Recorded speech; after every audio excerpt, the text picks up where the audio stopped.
अवधूत चिंतन श्री गुरुदेव दत्त. श्री स्वामी समर्थ. सगळ्यांना आजचा दिवस तुम्हाला खूप छान आनंदात आणि मजेत जावो ही मी स्वामी महाराजांचरणी प्रार्थना करते. तर पुण्यामध्ये काय झालं आहे ना, पाऊस पुण्यामध्ये पडतो, परंतु पुण्यामध्ये मुंबईकडे जो पाऊस आहे, नाशिककडे, तो गावाकडे पाऊसच नाही. त्याच्यामुळे प्रत्येक वेळेस फोनवर ते आम्हाला विचारतात की पाऊस पडला का, आणि आम्ही त्यांना विचारतो पाऊस पडला का असं म्हणून. हेच कोणाचे तरी फोन आले गावाकडून तर हेच नेहमीचं रुटीन असतं. तर त्याच्यामुळे आजसुद्धा सकाळी सकाळी पावसाला सुरुवात झाली आणि झोपेतनं उठल्यावर बघितलं पाऊस पडतोय. तर काहीतरी मला आहे ना आज इडली सांबर, मेदूवडा सांबर असं काहीतरी खाण्याची इच्छा झाली. म्हणून मग मी ठरवलं की इडली सांबरपेक्षा आप्पे तरी बनवते. म्हणजे आप्पे मुलींना पण नाश्त्याला पण होऊन जातात आणि टिफिनला तर घेऊन जात नाही, कारण टिफिनला थंडी होऊन जातात म्हणून त्या खात नाही. तर मग म्हटलं आप्पे किंवा मग उत्तप्पे, आप्प्यांचं उत्तप्पा, डोसा वगैरे मल्टीपर्पज करता येईल. म्हणून मग आप्पे खायला पण भरपूर दिवस झाले होते. तर म्हटलं आप्पे करायचे. तर आप्प्यांचं इथं मी तांदूळ डाळ वगैरे भिजत घालून दिलं. आणि जेव्हा पाऊस पडतो ना तेव्हा काहीतरी असं विचित्र गोष्टी अशा खाव्याशा वाटतात. माहिती नाही, भाजी भाकर पोळी जात नाही, परंतु डीप फ्राय खाण्याचं इच्छा होते. पण ते एवढं मन मारून घेतं, कारण की डीप फ्राय नको वाटतो हेल्थच्या इश्यूप्रमाणे. म्हणजे खावं नाही असं वाटत असतं. आवडतं तर भरपूर, परंतु नाही वाटत खावं असं म्हणून. तर सकाळी सकाळी पटापट मला आज कामं आवरायची आहेत, कारण की आम्हाला आज एका ठिकाणी जायचं आहे. आता कुठे जायचं आहे मी तुम्हाला पुढे जाऊन सांगते. कारण कसं असतं ना, रोज आपलं तेच रुटीन असतं, सेम तेच रुटीन असतं. आणि ह्या रुटीनमधनं आपण लेडीज स्वतःसाठी अजिबात स्वतःला वेळ काढत नाही. आम्ही सगळ्या मैत्रिणी जानेवारी महिन्यापासून पूर्ण आमचा जेवढा ग्रुप आहे, आम्ही जानेवारी महिन्याची संक्रांत झाली तेव्हापासून आम्ही हळदी कुंकवापासून आम्ही सगळ्याजणी एकमेकांना भेटलेलो आहोत. त्यानंतर आम्ही कोणीच एकमेकांना भेटलो पण नाही. फक्त तेवढं फोनवर किंवा ग्रुपला चॅटिंग वगैरे तेवढ्यापुरती तेवढी. परंतु आता तर खूप प्रमाणामध्ये कमी झालेली. जानेवारी महिन्यापासून कोणीच कोणाचा एवढा कॉन्टॅक्ट नाही, काही नाही. मे महिन्याच्या सुट्ट्या लागल्या, एप्रिलची एक्झाम झाली, मेच्या सुट्ट्या लागल्या आणि जो तो ज्याच्या त्याच्या गावी गेलं. त्यानंतर तिकडनं आल्यानंतर कोणीच कोणाचे जास्त करून चेहरे बघितले नाही आहेत. आणि माझ्या बाबतीत असं होतं आहे की सगळ्यांच्या त्यांच्या स्कूल एकत्र, त्यांच्या मुलांच्या सगळ्यांची एकच स्कूल आहे आणि माझ्या मुलींची वेगळी स्कूल आहे. त्याच्यामुळे त्या मुलांना घ्यायला गेल्या की मग त्यांच्या सगळ्यांच्या भेटी होतात कधीतरी. आणि पण माझी भेट त्यांच्याशी सहसा जास्त होत नाही म्हणजे होतच नाही, झालीच नाही आता सध्या भेट. त्याच्यामुळे पहिल्या दिवशी मैत्रिणीने मेसेज केला की उद्या सगळ्यांनी एकत्र जमायचं आहे आणि उद्या सगळ्यांनी एकत्र भेटायचं आहे असं म्हणून. काहीही करा परंतु एकत्र भेटूया, कारण पाऊस चालू आहे त्याच्यामुळे चहा पाण्याचा बेत तरी करू, बाकी दुसरं काही नाही, परंतु त्या निमित्ताने बोलणं होईल असं म्हणून मग ज्यांना जमणार आहे त्या आज वेळात वेळ काढून एकत्र आम्ही भेटणार आहोत. तिच्या घरी, अंजलीच्या घरी आम्ही भेटणार आहोत. जी सोसायटीमध्येच आम्ही सगळ्या मैत्रिणी एकत्र सोसायटीमध्ये आहोत. परंतु जरी एकत्र सोसायटीमध्ये आहेत तरी जानेवारी महिन्यापासून एकमेकांचे तोंड एकमेकांनी बघितलेले नाही आहेत. होतं काय, काही जणी आहेत, दोन आहेत त्या इंजिनियर आहेत, त्याच्यामुळे त्यांचं वर्क फ्रॉम होम आहेत, तर त्या वर्किंग आहेत. आणि काहींचं जमतं, काहींचं जमत नाही. ज्यावेळेस एकीचं जमतं त्यावेळेस एकीचं जमत नाही. एकीला ज्यावेळेस वेळ मिळाला त्यावेळेस दुसरीला वेळ नसतो. असंच होत असतं नेहमी. परंतु कोणीच असं म्हणत नाही की बाबा खूप दिवसापासून भेटलेलो आहोत, चला आता भेटूया. कारण कसं झालं आहे ना, आता प्रत्येकाचं शेड्यूल एवढं बिझी झालेलं आहे, इतकं बिझी झालं आहे ना प्रत्येकाचं शेड्यूल. कारण ज्यावेळेस त्यांच्या मुलांची एक्झाम असते तेव्हा मी माझ्या त्रिशाची एक्झाम राहत नाही, आणि जेव्हा त्रिशाची एक्झाम असते तेव्हा त्यांच्या एक्झाम राहत नाही. असंच काही ना काही होत असतं. प्रत्येकाच्या घरी कोणाकडे काही गेस्ट असतात, कोणी कुठे बाहेर गेलं असतं. त्याच्यामुळे एकमेकांचं, आणि सॅटर्डे संडे तर पॉसिबलच होत नाही एकमेकांना भेटणं, कारण प्रत्येकाचे हजबंड घरी असल्यामुळे जो तो ज्याच्या त्याचा फॅमिली टाईम स्पेंड करत असतो. त्याच्यामुळे सॅटर्डे संडे तर कोणी भेटतच नाही. आणि राहिला तो वीकडेजमध्ये, तर वीकडेजमध्ये पण सगळ्या इतक्या बिझी आहेत सगळ्याजणी. आणि सध्या सगळ्यांचं स्केड्यूल खूप जास्त बिझी आहे, त्याच्यामुळे मग कोणी कोणाला भेटत नाही. तर मग आज ठरवलं की ज्याला वेळ मिळेल त्याने नक्की या, भेटा, कारण की खूप दिवसापासून बोललो नाही, भेटलो नाही असं म्हणून. त्याच्यामुळे मग माझी आज जाण्याची धावपळ सुरू होती, कारण माझी प्लॅनिंग अशी होती की नविका येण्याच्या अगोदर माझं सगळं आवरलं जायला पाहिजे. मग मी नविकाला घेईल, तर मग मी 12 वाजेला आम्हाला तिच्याकडे जायचं होतं, 12-12:30 वाजेला तिच्याकडे भेटायचं होतं. आता 2 जणी येणार नव्हत्या, कारण त्या दोघी वर्किंग असल्यामुळे त्यावेळेस त्यांचं ऑफिस टायमिंग होता 12-12:30 वाजता. आणि एक आउट ऑफ कंट्री गेलेली आहे, आणि त्याच्यामुळे मग जेवढ्या येतील तेवढ्या, नाही सॉरी 3 जणींचं वर्क फ्रॉम होम आहे. तर जेवढ्या येतील तेवढ्या मग असं ठरवलं की ज्याला योग्य वाटेल म्हणजे ज्याला टाईम मिळेल त्यांनी या, ज्याला नसेल त्यांनी जेन्युइन प्रॉब्लेम आहेत त्यांचा आम्ही समजू शकतो, त्याच्यामुळे त्यांचं होणार नव्हतं म्हणून मग आम्हाला भेटायचं होतं. तर मला एवढं पटापट आवरून तिच्याकडे जायचं होतं, कारण तसं तर खरंच वेळ नसतो, जायला वेळ राहतच नाही. कारण की जर कुठेतरी जायचं म्हटलं तर कामांची पूर्ण प्लॅनिंग विस्कटून जाते. परंतु आज ठरवलं की असू द्या, कारण जानेवारी महिन्यापासून भेटलो नाही म्हणून मग घरातले कामं ही रोजचीच कामं असतात. आणि बघा आपण आहे ना लेडीज काय करतो, कामांच्या एवढ्या प्लॅनिंग आपल्या डोक्यामध्ये असतात. तर आणि ज्यांची लहान मुलं असतात ना त्यांचा तर खूप मोठा प्रॉब्लेम असतो. त्याच्यामुळे कामांच्या एवढ्या प्रॉब्लेम असतात, प्लॅनिंग असतात डोक्यामध्ये, त्याच्यामुळे आपण कुठेतरी बाहेर जायचं म्हटलं ना तर वेळच म्हणजे कितीही वेळ काढायचा म्हटला पण अंगाला काटे येतात किंवा हे होतं की काय कसं होईल तिकडून आल्यानंतर. आणि प्रत्येक लेडीजचं हेच आहे, आमच्या ग्रुपमध्ये तरी प्रत्येकाचं हेच आहे की कामांचं काहीतरी पेंडिंग राहून जातात, त्याच्यामुळे कुठे बाहेर निघण्याची इच्छा होत नाही. आता झालेलं काय, खूप दिवसापासून आम्ही ठरवतोय की आम्हाला भिशी लावायची असं म्हणून. आणि भिशी लावण्याचं निमित्त काय होतं, पैशांसाठी भिशी लावायची नव्हती, तर भिशी लावताना एक रिझन राहील की प्रत्येक महिन्याला आपण भेटू असं म्हणून. प्रत्येक महिन्याला काहीतरी भेटण्याचं एक रिझन राहील आणि त्या निमित्ताने जो येईल त्याची भिशी लागेल. म्हणजे जो हाजीर तो वजीर असं राहील, म्हणून त्याच्यामुळे प्रत्येकाला हजर राहावंच लागेल असं ठरवलेलं आहे. तर आता आज ते पण ठरवलं आहे की येताना आपण भिशी लावू असं म्हणून, येताना भिशी काढू असं म्हणून. तर ती पण मनाची एक तयारी राहू द्या. तर भिशी लावायची आज आणि आज भेटायचं पण आहे. तर मी ठरवलं की 12च्या आत जेवढे पटापट कामं होतील तेवढे लवकरात लवकर कामं करून घेऊ. आता कोथिंबीर आणली होती, मेथी आणली होती. जर आज तिकडं चालली गेली, आता 12-12:30ला गेली तर तिकडनं 3-3:30ला येईल. आणि बघा आम्ही सगळेजणी भेटलो. तर ही माझ्या शेजारी बसलेली अमृता आहे. हिचं इंजिनिअरिंग झालेलं आहे, परंतु सध्या ती हाऊसवाईफ म्हणूनच काम करते. ही शैलेजा आहे, हिचं MCA झालेलं आहे. आणि ही मी आहे. आणि जिच्या घरी आलो आहेत आम्ही ती आहे अंजली. तर दुसऱ्या 3 वर्किंग आहेत, ज्या की प्रियंका आहे, 2 प्रियंका आहेत, एक तृप्ती आहे आणि एक प्रतीक्षा आहे जी की आउट ऑफ कंट्री गेलेली आहे. असा आमचा ग्रुप आहे. तर ज्याला आवडलं त्यांनी म्हणजे ज्याला वेळ मिळाला ते आल्या, परंतु आम्ही ठरवलंच होतं की आज कुठल्याही परिस्थितीत भेटायचं, कारण खूप दिवसापासून भेटलो नव्हतो, खूप दिवसापासून. आणि आम्ही हिला सांगितलं होतं की काहीच जास्त राडा घालू नको, फक्त आपल्याला गप्पा मारायच्या आहेत, फक्त चहा वगैरे करू.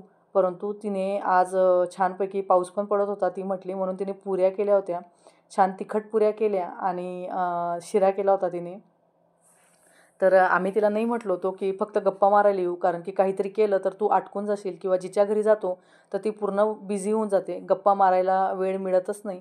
त्याच्यामुळे मग तिला नाहीच सांगितलं होतं, पण तिने ऐकलं नाही.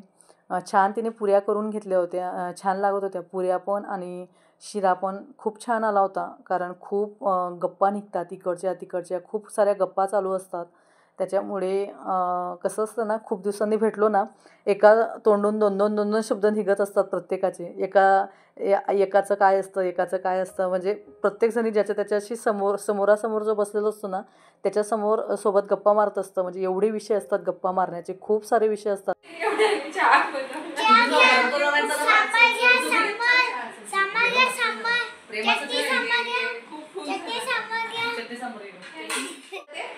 अच्छा हे आहे का भारी आहे.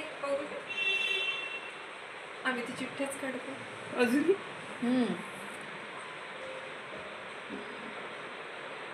कुठे आलं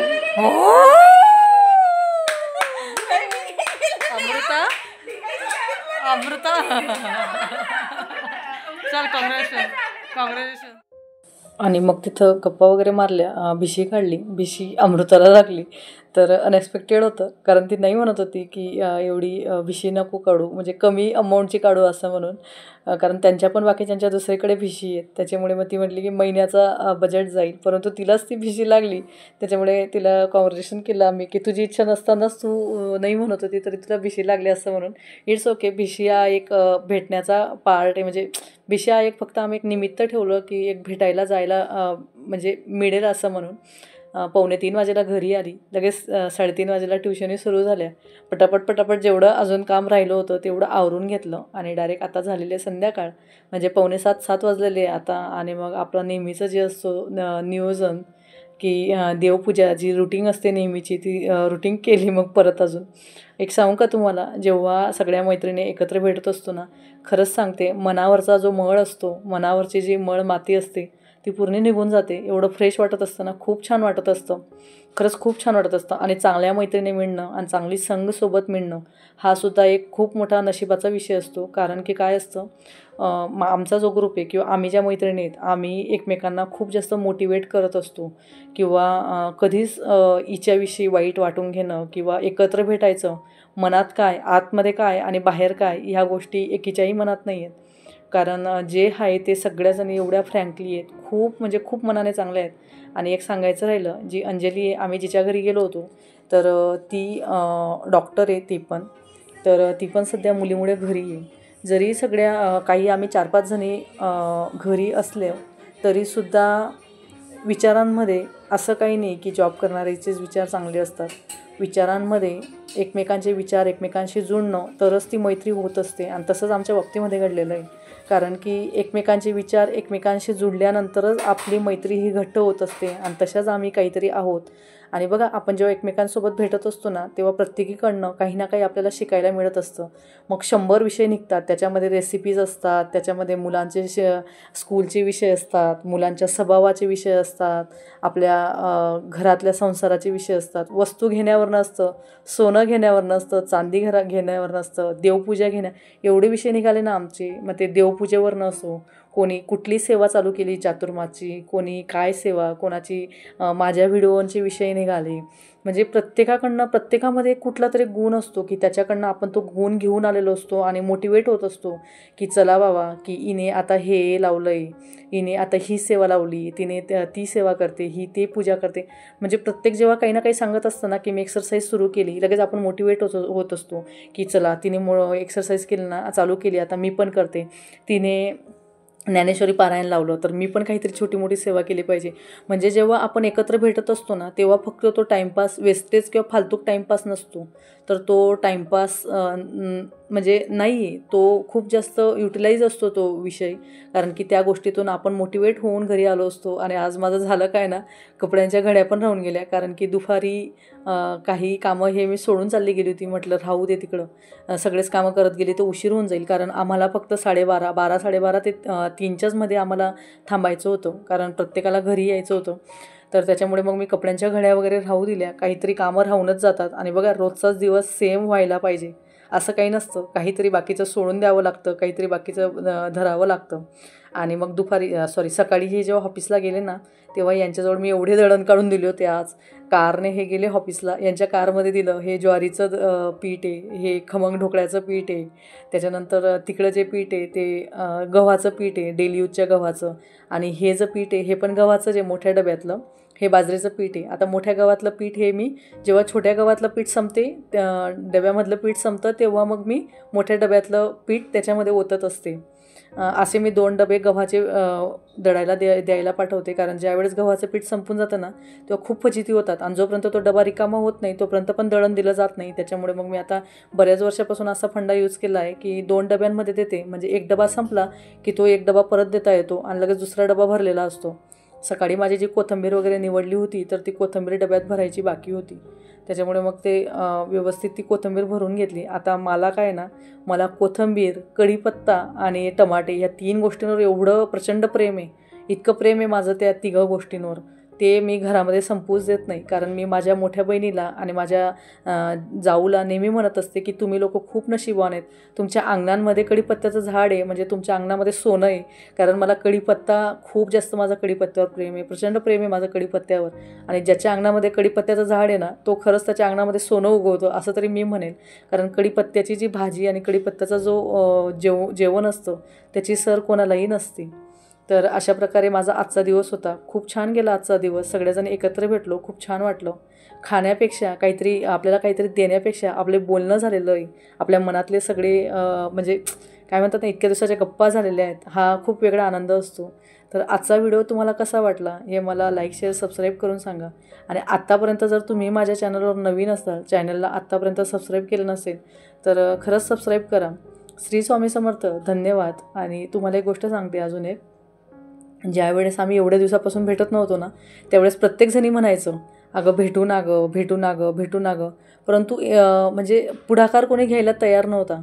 त्याच्यामुळे आज तिने पुढाकार घेतला अंजलीने, आणि अंजलीला खरंच थँक्यू सो मच अंजली.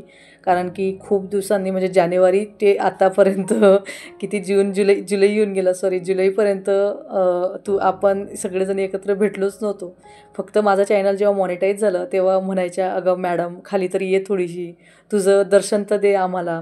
अशा सगळ्याजणी म्हणायच्या, कॉंग्रॅच्युलेशन करायला फक्त मेसेज आले, फोन आले, कमेंट्स केल्या. तर त्याच्यामुळे फेस टू फेस भेटायचो नाही. अमृताने एक दिवशी खालून आवाज दिला बाल्कनीमध्ये, मॅडम खाली तर उतरा, आम्हाला दर्शन तरी द्या. शैलजा फक्त 5 मिनटासाठी म्हणजे 5-7 मिनटासाठी माझ्या घरी येऊन गेली, मला हक करून गेली आणि म्हटली, राखी सॉरी, चॅनल मॉनिटाईज झाल्यापासून तुझी माझी भेटच नाही. बघा अशा पण मैत्रिणी असतात की त्यांना भेटायचं आहे म्हणून त्यांनी काहीतरी कारण काढलं.